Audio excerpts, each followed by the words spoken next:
the Ray Valera masterpiece. Super hit ni Ray yan noon. Grabe. Papanoorin ko to. Itong kakantahin namin naman together is another hit na gawa ni Ray. It became the title of one of the movies that I made na it turned out to be one of my top favorite movies. If not my pinaka-favorite movie up to this day dahil sa napakasaya ng shooting, nagustuhan ng buong Pilipinas. Alam mo, may sasabihin ako sa'yo. Nung kinanta mo yung mga kanta ko na kamukha nitong Maging Sino Ka Man, yung Pangako, yung Kung Kailangan Mo Ko, ang tawag mo doon sa album na yun, Sharon Sings Valera. Remember? Oy, that became one of my, modesty aside, one of my biggest hits. Alam mo, ang nangyari sa akin doon, parang nailagay yung si Ray Valera sa pedestal somewhere there. Ganun. Ikaw yun, hindi ako yun, okay? Naiiyak salamat, ako. salamat. Totoo naman salamat. po yun. Totoo naman. Ay, naiyak ako, teka. Hindi, ang feeling ko sa sarili ko, hindi naman nagbabago eh. Pero yung pananaw ng mga tao nagbabago sa akin. Dahil nililagay ako ni Sharon somewhere there eh. Huwag ka umiyak ako, naiyak daw. Ano ka ba, uy? Kakantahan Pero tayo gusto ko- dito. Pwede pong kumuha ng Pero tissue. papasalamat na ako, no? At kung hindi nyo rin alam, kung meron kayong something na, anong bang contribution ni Sharon dito sa music industry na to? Ako naman magsasabi sa inyo, nung panahon ho nila Vilma Santos, panahon ho nila Nora Honor, wala hong nakakaalam sa inyo kung sino ang composer nila, di ba? Meaning, ang isang composer hindi kilala. Nobody knows. Nung dumating si Sharon sa show business, kaya nagkaroon ng pangalan itong Ray Valera to, palagi siya nagpapasalamat eh. Hindi totoo naman eh. Nilagay ni Sharon Cuneta sa harap ang mga songwriters. Yes. Totoo lang.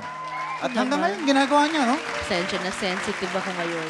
Hindi, pero di ba, napaka-emotional na tao ni Sharon. Ay, Kaya sorry kapag, po. Talagang, kapag totoo ang sinabi na nanggaling pa sa'yo, talagang mararamdaman. Alam mo, sabihin lang natin, kahit Mutual Admiration Society, ang kalabasan natin, wala akong pakialam. Yeah. Wala naman ako kung wala yung Mr. DJ. Iyon naman eh.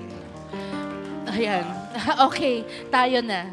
Wala rin naman ako sa Dear Heart kung wala si Gabi at si Danny Shalceta. Yun lang, totoo, diba? Ituloy-tuloy mo na. Wala rin naman ako dito kung wala si Ogie. Kaya bago tayo abutin ng Christmas, kantahin na natin. Para sa inyo,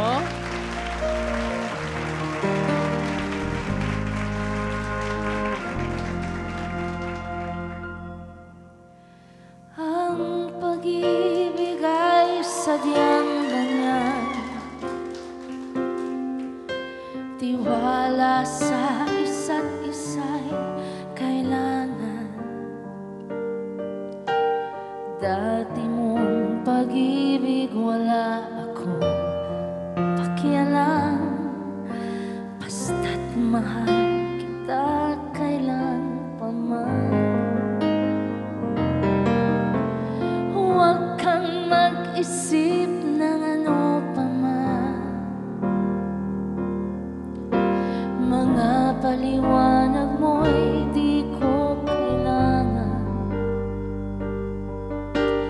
At kahit ano pa ang iyong nakaraan, mamahalin kita maging sino ka man.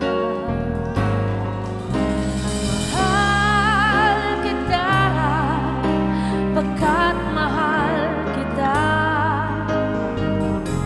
Iniisip nila ay hindi mahalaga. Mahal kita maging sino ka man.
Gusto mo, banatan ko.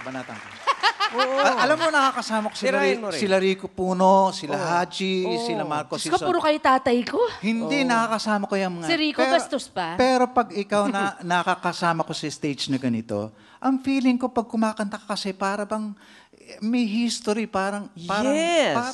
meron kang... Ang daming images na pumapasok. may time, may That's ganun. right. Oo, That's di true. ba? Kaya kapag ikaw ang katabi ko, parang kinikilabutan ako, hindi ko maintindihan. Baka hindi na maulit, parang ganun. Ikaw naman, tatay. Samantalahin ko na.